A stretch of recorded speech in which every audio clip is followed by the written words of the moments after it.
Good morning my dear students, मैं Jagwant Pal and ideal coaching centre Dumka से। तो चलिए आज आप लोगों के सामने बताने जा रहे हैं कि दर्पण, तो इंग्लिश में इसको क्या बोलते हैं, मिरर, जो हम लोग दैनिक जीवन में हम लोग रोज ही यूज करते हैं। मिरर जो हम लोग फेस देखते हैं। क्लियर।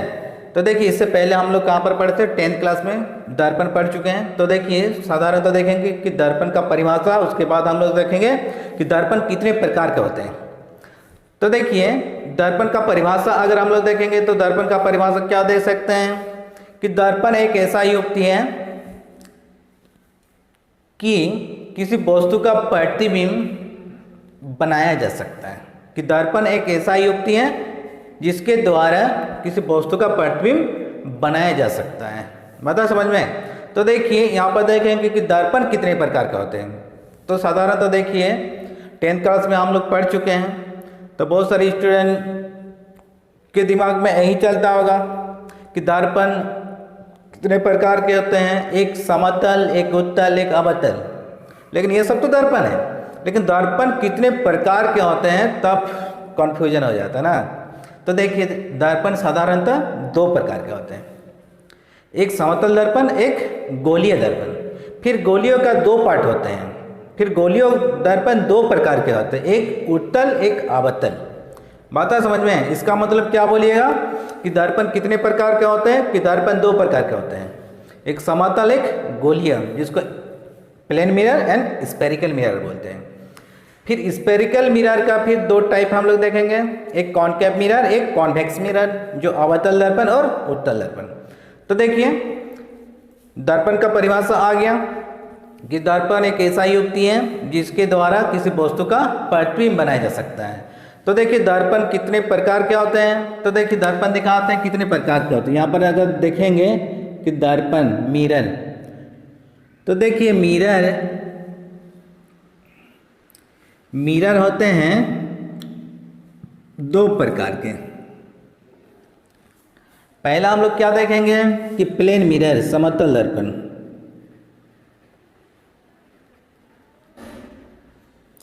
इंग्लिश में क्या बोलते हैं, प्लेन मिरर। दूसरा क्या है, गोलीय दर्पण। गोलीय दर्पण जो इंग्लिश में क्या बोलते हैं, स्फेरिकल मिरर।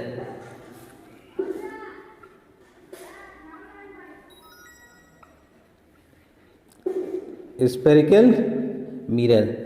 फिर देखिए स्फेरिकल मिरर दो प्रकार के होते हैं। यहाँ पर ध्यान रखिएगा कि गोलीय दर्पण दो प्रकार के होते हैं, एक कॉनकेव मिरर, कॉनकेव मिरर, और एक कॉन्वेक्स मिरर।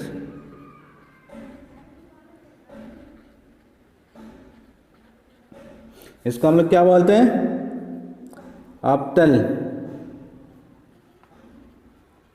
दर्पण। इसको हम लोग क्या बोलते हैं, उत्तल दर्पण। बताए समझ में। दर्पण समझ में आ गया। अब हम लोग देखेंगे कि समतल दर्पण का परिभाषा। तो देखिए सबसे पहले हम लोग देखते हैं समतल दर्पण का परिभाषा। क्लियर। तो देखिए समतल दर्पण का परिभाषा हम लोग कैसे दे सकते हैं। देखिए प्लेन मिरर क्या है।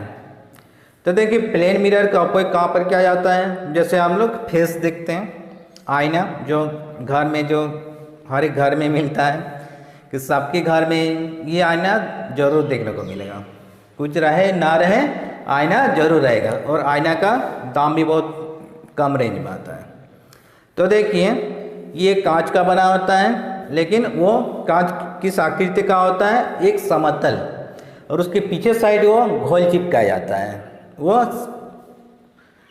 घोल किस चीज़ का बना होता है, ये गौर कीजिएगा, ये जो कीमती वाला मिरर आता है वो आता है सिल्वर का, यानी पूरा चिकना सिल्वर का होता है। लेकिन सिल्वर का अगर मार्केट में आ जाए तो आम जनता के लिए बहुत दिक्कत हो जाएगा, वो थोड़ा महंगा होगा। इसलिए जो हम लोग जो यूज करते हैं तो वो कौन सा चीज चिपका रहता है, वो पारा रहता है। क्लियर। जो समतल दर्पण जो हम लोग घर में यूज करते हैं तो उसके पीछे कौन सा घोल चिपका रहता है, वो पारा। बात है समझ में। लेकिन जो साइंटिस्ट लोग यूज करता है वो हाई क्वालिटी का होता है। उसमें क्या होता है, वो सिल्वर का घोल चिपकाया रहता है। उसमें देखिए प्लेन मिरर जो है एक कांच होता है, लेकिन समतल होना चाहिए। देखिए एकदम समतल है, लेकिन एक साइड अगर घोल चिपकाया जाए तो ये प्रकाश को पार होने देगा, नहीं होगा तो क्या होगा, प्रकाश का परावर्तन हो जाएगा, जिस कारण किसी वस्तु का वो प्रतिबिंब बनता है। अब देखिए समतल दर्पण, ये जो घोल जो चिपका जाता है अगर सिल्वर का रहे तो क्या होगा, ऊपर से जो प्रकाश आ रही है 95% प्रकाश वो परावर्तित हो जाती है, लेकिन 5% क्या होता है, वो नीचे की ओर चला जाता है। लेकिन 100 की तुलना में 95 क्या है, हम लोग 100 ही मान के चलते हैं, बहुत कम मात्रा में इधर पास होता है। इस मिरर को हम लोग स्टैंडर्ड मिरर के रूप में जानते हैं। ये सब मिरर महंगा में आता है, लेकिन हम लोग जो उपयोग करते हैं वो क्या रहता है, वो पारा। वो पारा जो है, पारा में क्या होता है, ये 5% नीचे की ओर गया है प्रकाश, 95% वो परावर्तन करते हैं, जिस कारण क्या होता है, दर्पण में प्रतिबिंब बहुत साफ दिखने को मिलता है। लेकिन हम लोग जो यूज करते हैं वो क्या होता है, कम से कम 10 से 20%, 10 से 20% प्रकाश नीचे की ओर जाती है, कि सिल्वर के तुलना में पारा में थोड़ा कम मात्रा में परावर्तन होता है, जिस कारण क्या होता है, प्रतिबिंब तो बनता है लेकिन उतना साफ प्रतिबिंब नहीं बनता है। बात आया समझ में, कि हम लोग जो उपयोग करते हैं वो कम दाम वाला मिरर आता है, यानी एकदम मिनिमम क्वालिटी का। लेकिन हाई क्वालिटी का लेंगे तो क्या होगा, दाम ज़्यादा लगेगा। लेकिन होता क्या है कि इसमें जब काम चल जाता है तो हाई क्वालिटी का लेने की क्या ज़रूरत है, फालतू का पैसा बर्बाद होगा। तो देखिए समतल दर्पण का जब परिभाषा देंगे तो इसका परिभाषा कैसे दे सकते हैं, कि समतल दर्पण वो दर्पण है जिसके द्वारा किसी वस्तु का प्रतिबिंब सीधा तथा उतना ही बड़ा प्राप्त होती है। बात है समझ में। इसका मतलब क्या है, समतल दर्पण में जैसे हम लोग घर में देखते हैं कि समतल दर्पण में क्या होता है जी, कि वस्तु सीधा दिखाई पड़ती है, लेकिन होता क्या है, उल्टा नहीं होता है। जैसे किसी वस्तु का मुंडी अगर ऊपर की ओर है तो उसका मुंडी ऊपर की ओर दिखेगा, सिर ऊपर की ओर दिखेगा, लेकिन गोलीय दर्पण में ऐसा नहीं होता है, वो उल्टा भी हो सकता है, वो देखेंगे हम लोग आगे। तो देखिए समतल दर्पण में ध्यान रखिएगा, वो वस्तु सीधा तथा वस्तु के आकार के बराबर प्रतिबिंब बनता है। तो इस दर्पण को हम लोग क्या बोलते हैं, समतल दर्पण। तो देखिए समतल दर्पण में जैसे हम लोग घर में उपयोग करते हैं, कि समतल दर्पण में अगर सवाल उठे कि हम लोग का हाइट अगर 6 फीट है तो पूरा प्रतिबिंब देखना है कि पूरे सिर से पैर तक, तो कितना हाइट का वो मिरर होना चाहिए, यानी समतल दर्पण। मान लेते कोई आदमी 6 फीट का है तो उसके घर में अलमीरा में जो फिट रहता है आईना, वो कितने हाइट होना चाहिए, वो हाइट होना चाहिए जितना बड़ा वस्तु रहेगा उसका आधा। इसका मतलब 6 फीट का वो इंसान है तो उसके अलमीरा में जो आईना होना चाहिए वो 3 फीट का होना चाहिए, 3 फीट का होना चाहिए, नहीं तो वो फुल्ली प्रतिबिंब नहीं दिखेगा। इसलिए अगर आप लोग अलमीरा खरीद रहे हैं, खरीदना चाहते हैं, तो ध्यान रखिएगा उस शीशा की लंबाई, कि आपका हाइट अगर 5 है तो 2.5 फीट का माप लीजिएगा। बात है समझ में। तो इस ढंग से लीजिएगा अलमीरा, नहीं तो दिक्कत वही होगा जैसे हम लोग क्या घर में जब हम लोग देखते हैं शीशा में तब फुल्ली पिक्चर नहीं बनता है, जिस कारण क्या होता है कि कभी कभी आगे जाना पड़ता है, कभी पीछे हम लोग आते हैं। बात है समझ में। तो यही सब होता है दिक्कत। क्लियर। देखिए अब समतल दर्पण के यानी गुण। समतल दर्पण का अगर देखेंगे इसका क्या क्या गुण है, तो पहला हम लोग देखेंगे कि समतल दर्पण द्वारा बनाया गया प्रतिबिंब दायां को बायां और बायां को दायां दिखाई देता है। बात है समझ में। दूसरा बात क्या है कि समतल दर्पण से जितनी दूरी पर वस्तु को रखा जाता है तो उतना ही दूरी पर उसका प्रतिबिंब दर्पण के पीछे और बनता है। बात है समझ में? जैसे हम लोग अलमीरा के सामने हम लोग खड़े होते हैं, हम लोग फेस देखते हैं ड्रेसिंग के टाइम, क्लियर? तब क्या करते हैं, एक बार हम लोग आगे जाते हैं, एक बार पीछे आते हैं। तो होता क्या है, अगर अलमीरा से 3 फीट दूरी पर हम लोग खड़े हैं तो लगता है कि 3 फीट पीछे मेरा प्रतिबिंब बन रहा है। बात समझ में? तो यही होता है कि जितना दूरी पर रहेंगे उतना ही दूरी पर दर्पण के पीछे की ओर उसका प्रतिबिंब बनेगा। तीसरा पॉइंट अगर बात किया जाए तो क्या होगा, क्या आएगा कि समतल दर्पण द्वारा बनाए गए प्रतिबिंब का आकार वस्तु के आकार के बराबर होता है। इसका मतलब क्या है कि मेरा हाइट रहेगा, जैसे मेरा हाइट है मान के चलिए कि 5 फीट 8 इंच है, तो मेरा प्रतिबिंब जितना बनेगा उतना ही बड़ा बनेगा। इसका मतलब 5 फीट 8 इंच ही मेरा प्रतिबिंब बनेगा, क्लियर? इसके बाद देखिए चौथा पॉइंट अगर देखेंगे तो समतल दर्पण का फोकस दूरी कितना होगी। जैसे हम लोग 10th क्लास में भी पढ़ चुके हैं कि समतल दर्पण की फोकस दूरी अनंत होती है। बताए समझ में? तो ये पॉइंट ध्यान रखिएगा कि समतल दर्पण की फोकस दूरी अनंत होती है। इसका मतलब जब हम लोग स्मॉल एफ देखेंगे तब क्या होगा, इन्फिनिटी। ये ऑब्जेक्टिव के लिए वेरी वेरी इंपॉर्टेंट कि समतल दर्पण की फोकस दूरी कितना होती है, ध्यान रखिएगा कि अनंत होती है। बात समझ में? तो चलिए यही था समतल दर्पण। देखिए इसके आगे हम लोग क्या देखेंगे, गोलीय दर्पण। तो देखिए गोलीय दर्पण को इंग्लिश में क्या बोलते हैं, स्फेरिकल मिरर। तो देखिए गोलीय दर्पण, गोलीय दर्पण हम लोग क्या देखें, 2 प्रकार के होते हैं। क्या क्या होता है, एक अवतल एक उत्तल। तो देखिए गोलीय दर्पण का परिभाषा हम लोग कैसे देंगे, वह दर्पण जिसका परावर्तक सतह वक्र होता है उसे गोलीय दर्पण कहा जाता है। इसका मतलब उसका परावर्तक जो सतह है वो क्या होना चाहिए, वो वक्र यानी कार्व की तरह, वो कार्व की तरह होना चाहिए। अगर इधर हम लोग घोल चिपका दें तो ये कौन सा दर्पण बन जाएगा, अवतल। लेकिन इधर चिपका दे तो ये कौन सा बन जाएगा, ये उत्तल। क्लियर? अब देखिए आगे अवतल दर्पण का परिभाषा और उत्तल दर्पण का परिभाषा। तो देखिए अवतल दर्पण,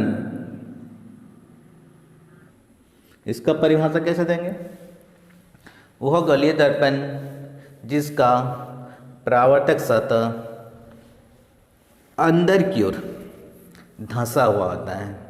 इसका मतलब क्या है, अवतल दर्पण में क्या होगा, ये जो परावर्तक सतह देख रहे हैं ना जी, ये क्या होगा, अंदर की ओर धंसा हुआ रहता है।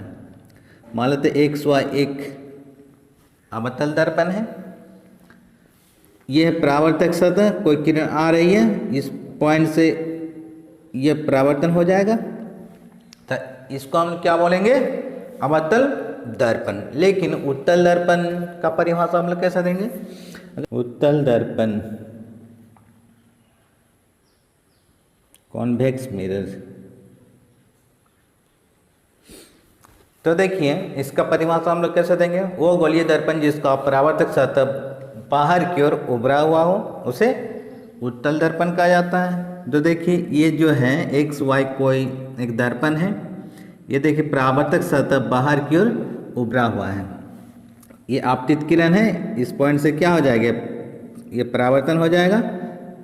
तो इस दर्पण को हम लोग क्या बोलेंगे, उत्तल दर्पण। क्लियर?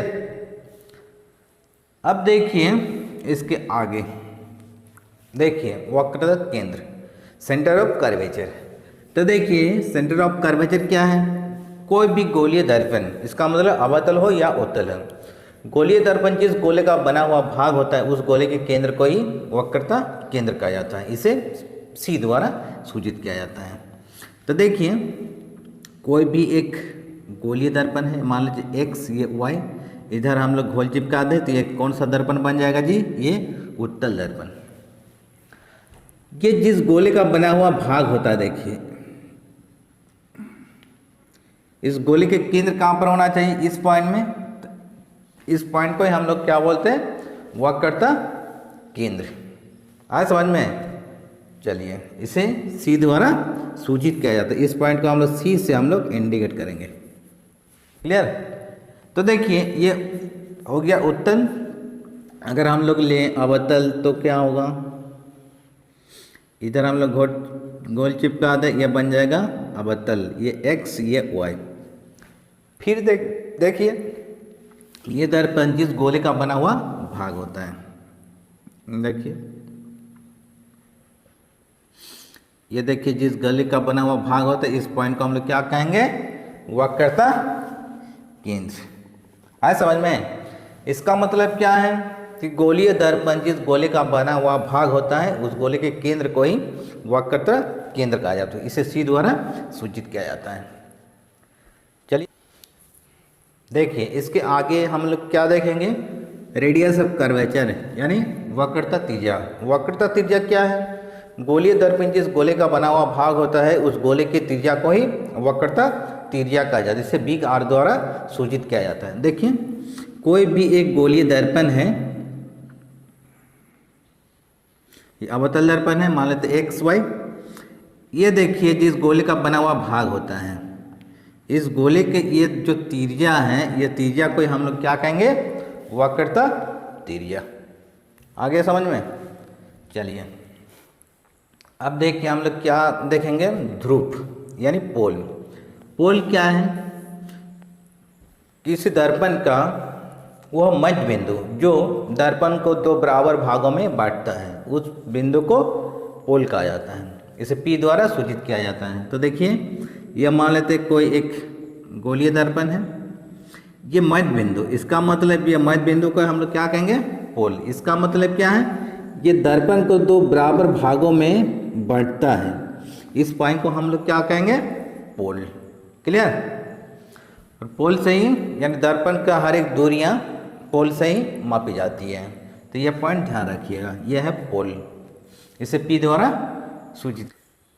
देखिए मुख्य अक्ष। मुख्य अक्ष है क्या, किसी दर्पण के वक्रता केंद्र तथा पोल, इसका वक्रता केंद्र किधर होगा जी, जिस गोले का बना हुआ भाग होता है, मान लेते यह है वक्रता केंद्र। वक्रता केंद्र तथा पोल से होते हुए सीधी गुजरने वाली रेखा को मुख्य अक्ष कहा जाता है। बात है समझ में। इसका मतलब है ये सीधी जो रेखा गुजर रहा है, इसे सीधी रेखा को हम लोग क्या कहेंगे, मुख्य अक्ष। इधर भी इन्फिनिटी तक जा सकता है और इधर भी इन्फिनिटी तक हो सकता है। क्लियर। इसका दूरी की कहाँ तक जा सकता है, इन्फिनिटी तक। इसी सीधी रेखा को हम लोग क्या कहेंगे, मुख्य अक्ष। क्लियर। इसका मतलब जब हम लोग वस्तु का प्रतिबिंब देखेंगे तो वस्तु अनंत पर रहता है, कभी कभी देखेंगे उसका प्रतिबिंब भी अनंत पर बनता है, लेकिन काल्पनिक बनता है, इसलिए इधर भी दूरी अनंत तक जाएगा और इधर भी अनंत तक जाएगा। तो ये पॉइंट ध्यान रखिएगा मुख्य अक्ष में। क्लियर। चलिए देखिए दर्पण का द्वारक। दर्पण का द्वारक, एपर्चर ऑफ मिरर। ये दर्पण का द्वारक का परिभाषा हम लोग, कोई एक गोलीय दर्पण है, मान लेते एक्स और वाई। तो देखिए ये जो परावर्तक क्षेत्र के यहाँ से यहाँ तक इस क्षेत्र को हम लोग क्या कहेंगे, परावर्तक क्षेत्र। तो देखिए परावर्तक क्षेत्र के प्रभावी व्यास, ये जो प्रभावी व्यास जो देख रहे हैं, ये व्यास को ही हम लोग क्या कहेंगे, द्वारक। क्या कहेंगे, दर्पण का द्वारक। इसका परिभाषा हम लोग कैसे देंगे, प्रकाश परावर्तक क्षेत्र के प्रभावी व्यास को दर्पण का द्वारक कहा जाता है। बात है समझ में। चलिए देखिए मुख्य फोकस। मुख्य फोकस का परिभाषा हम लोग कैसे देंगे, चलिए दिखाते डायग्राम के सहारे। देखिए ये मान लेते हैं कौन सा दर्पण है जी, इधर हम लोग होल चिपका दें तो ये बन जाएगा आपका उत्तल दर्पण। तो देखिए यह है इसका मुख्य अक्ष। तो देखिए प्रकाश की किरण जो आएगी मुख्य अक्ष के समानांतर, तो क्या होगा, इसका परावर्तन होगा। तो परावर्तन किधर होगा, ये भागेगा इधर, ये भागेगा इधर। क्लियर? दोनों किरण आपस में तो नहीं मिलेगा, तो इसका काल्पनिक रेखा मिलेगा पीछे की ओर, काल्पनिक रेखा मिलेगा पीछे की ओर। तो इस पॉइंट को हम लोग क्या कहेंगे? मुख्य फोकस। क्लियर? अब देखिए, अगर अवतल दर्पण में बात करें तो क्या होगा? ये एक्स वाई, ये अवतल दर्पण का मुख्य अक्ष है। यह प्रकाश की किरण ने आ रही है, परावर्तन के पश्चात जिस बिंदु पर मिल रही है, इस पॉइंट को हम लोग क्या कहेंगे? मुख्य फोकस। इसका परिभाषा हम लोग कैसे देंगे?